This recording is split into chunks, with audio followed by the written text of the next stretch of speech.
In this video, we'll dive deep into two important LINQ methods, TakeWhile and SkipWhile.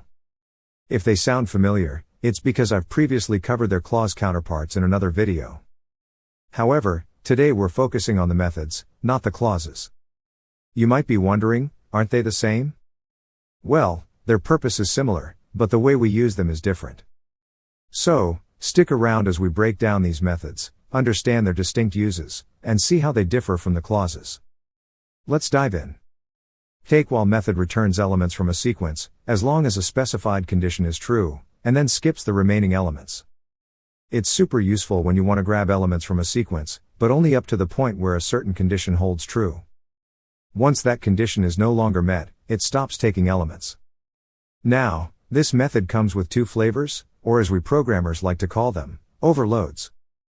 Both involve a lambda expression, which acts as our condition filter. What is the difference between them? The first overload takes just one parameter, while the second one takes two. Don't worry, we'll dive into both overloads in this video. But before we deep dive into TakeWhile, let's shine some light on its sibling method, SkipWhile. As the name suggests, it does the opposite. SkipWhile bypasses elements in a sequence, as long as a specified condition is true, and then returns the remaining elements. So, it skips over elements as long as they meet a specified condition. Once they don't, it starts returning the rest of the sequence. And just like TakeWhile, this method also has two overloads. In fact, they're pretty similar in structure. Let's explore them in detail. Let's walk through a real-world example to understand how these methods work. Imagine we have an array of integers, which are the following. Now, I've crafted a LINQ query using the method syntax.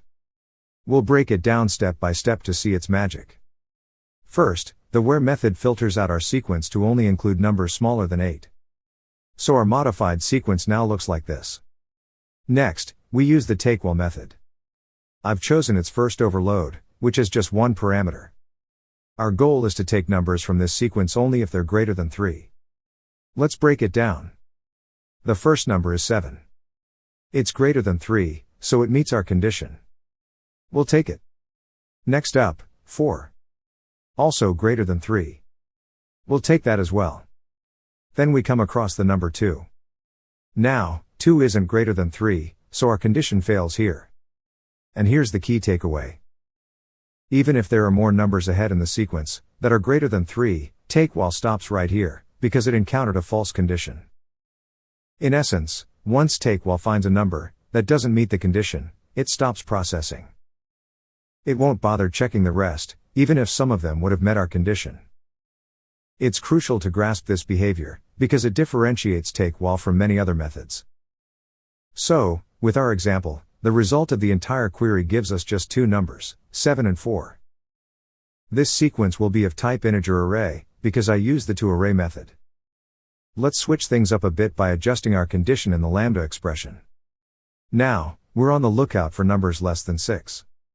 First, our output from the where method remains the same since we haven't touched that part. Armed with our filtered sequence, we jump into the TakeWhile operation. Now we have to check the numbers of this sequence. The first number is 7, which is not smaller than 6.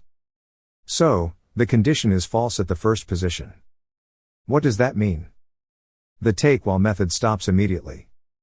It won't continue, it won't check the rest of the numbers, even if some of them might have satisfied our condition. So, our query's result is an empty array. This illustrates the essence of the TakeWhile method. It keeps going as long as the condition is true, but the moment it encounters a false condition, it stops, no exceptions. That was a demonstration of the first overload of the TakeWhile method.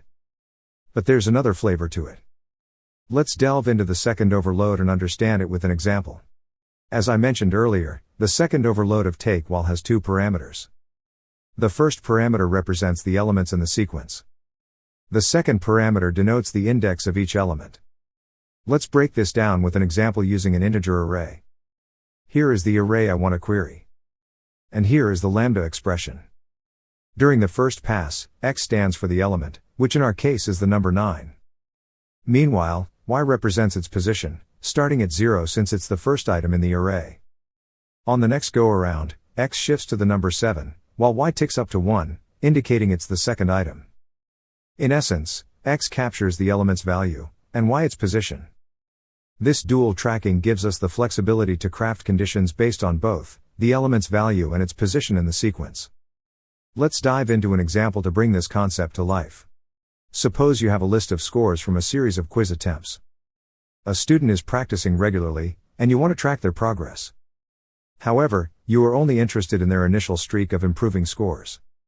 You want to know how long it took before their score stopped improving from one attempt to the next. Here are the scores from the student's first 10 quiz attempts. Solution using the second overload of TakeWhile will be as following.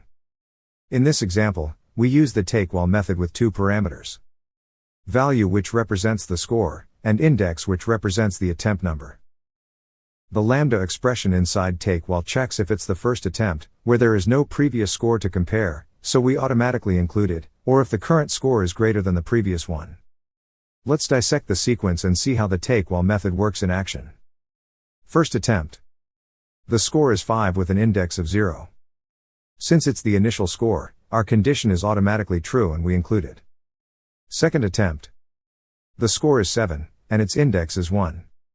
Replacing our variables with these values, we're essentially checking if 7, current score, is greater than 5, previous score. It is, so we include 7 in our result. Third attempt. Next up is the score 8, at index 2. The condition checks if 8 is greater than the previous score, 7. Again, it's true. So, 8 joins our growing list. Fourth attempt. The score is 9, indexed at 3. Comparing it with its predecessor, 8, it's evident that 9 is larger. So, it's also included. Fifth attempt. Here's where things change. The score is 8. But our condition now checks if 8 is greater than the previous score, 9. It's not, making the condition false. As a result, 8 and all subsequent scores are omitted from our results. In summary, our final array consists of the first 4 scores, 5, 7, 8, 9. The student showed consistent improvement for these attempts. However, on the 5th try, their score dipped from 9 to 8, causing the TakeWhile method to halt its process. We have just delved deep into how the TakeWhile method functions. Now, it's time to pivot to its counterpart, SkipWhile. Remember, the essence of both methods is quite similar. However, there's a fundamental distinction between them. While TakeWhile captures elements as long as a condition holds true, and then disregards the rest, SkipWhile does the opposite. It bypasses elements for as long as the condition is true, and then fetches the remaining elements in the sequence.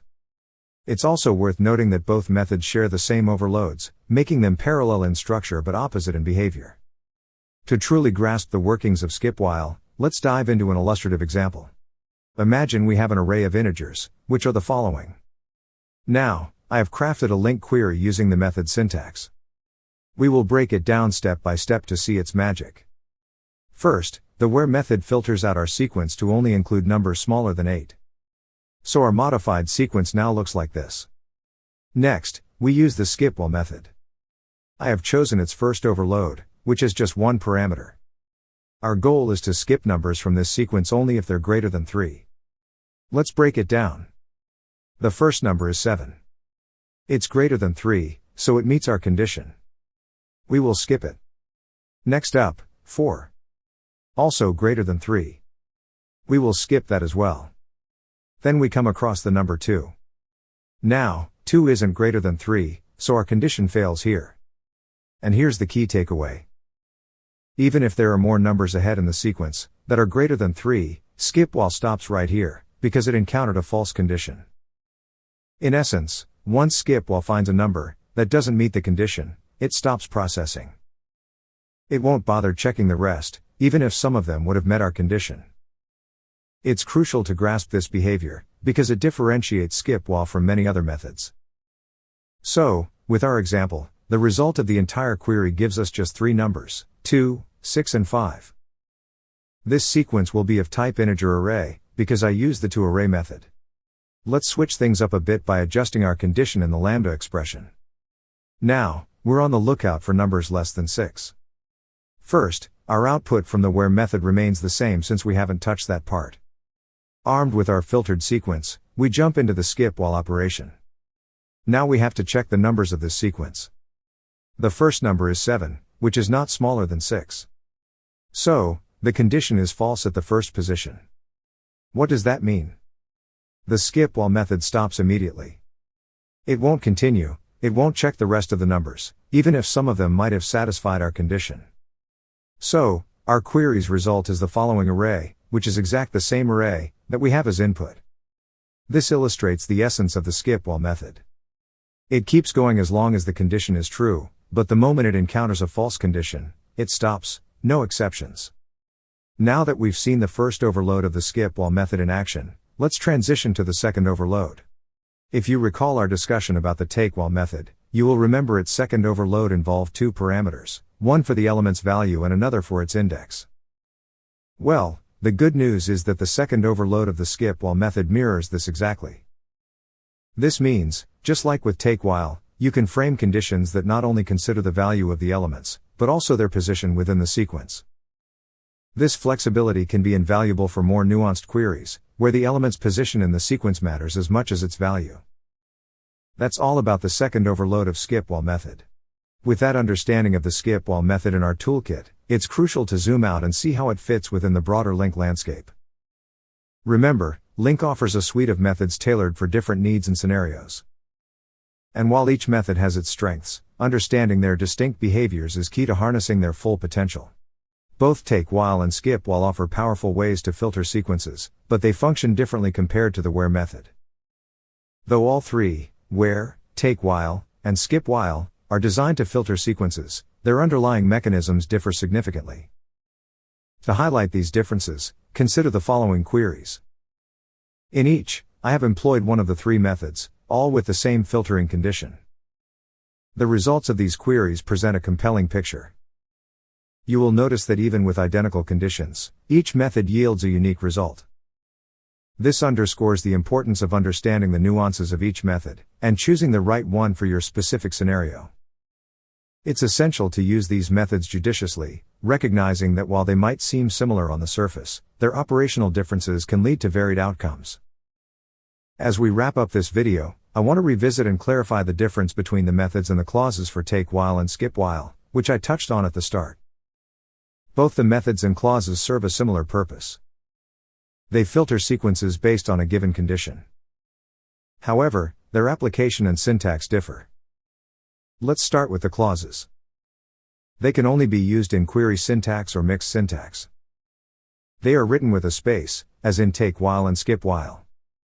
They do not have overloads, there's just one form that accepts a condition. The condition in clauses can reference other variables from the query and is not enclosed in a lambda expression. Let's now check the methods. They are used exclusively in method syntax or mixed syntax. They are written as a single word, like TakeWhile and SkipWhile. Have two overloads. The first with one parameter, and the second with two parameters, allowing you to consider the index as well. Conditions for methods are always written using a lambda expression, providing a concise and flexible way to define your criteria. Understanding these distinctions is crucial for writing effective LINQ queries. It ensures you can leverage the full power of LINQ by choosing the right syntax and form for your specific needs. And with that, we've covered all the essentials about the TakeWhile and SkipWhile methods. I hope this deep dive has given you the insights you need to use these tools effectively in your projects.